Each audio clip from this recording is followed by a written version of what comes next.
This video is going to start off a little sad, but it's going to end on a hopeful note. So one of the many devastating statistics that have been floating around about Sudan recently, which you may have seen, is the fact that 19 million children at least have been out of school for the last year and 5 months of war. And we've been talking about that a lot. People have been screaming from the rooftops, this is a crime, 19 million children out of school. Rightfully so. What we're not talking about is the many efforts that are being made to provide kids with an education despite the fact that they are out of school. And if you've been following anything about what's happening in Sudan, you know that these efforts are grassroots. You know that this is the people helping themselves because nobody's coming to save us. So this means that, for example, emergency response rooms are putting together educational activities for the kids in the community they serve.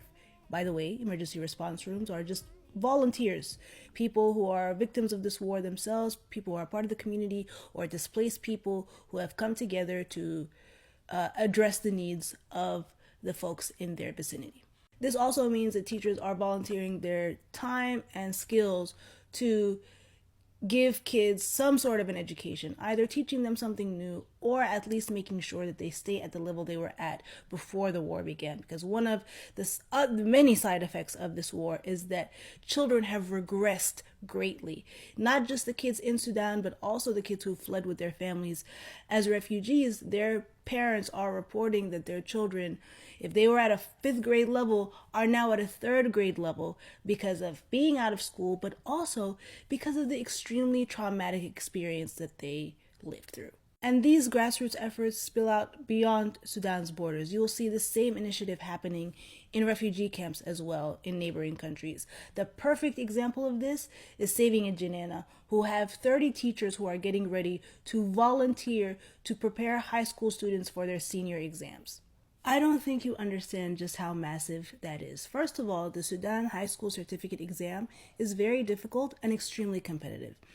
Secondly, the kids who are getting ready to study for this exam at Adre refugee camp, 1,000 of them, by the way, are survivors of genocide and ethnic cleansing. Literally. The teachers who are getting ready to prepare them for this exam are also refugees and also survivors of this same genocide and ethnic cleansing. This, to me, is the epitome of ambition, perseverance, and resilience, and proof that 19 million Sudanese children may be out of school, but they have not given up on an education. Anyway, if you want to help these 1,000 seniors that we just talked about, you can absolutely do that. Saving in Janina, like I said, has a 2-month prep course that they're getting ready to administer, but they just need $900 for supplies. It was 1,000 yesterday, we're down 100. That's just 90 people giving $10 or 180 giving $5. Whatever you can, I hope that you will contribute. I will put the information in the atmosphere.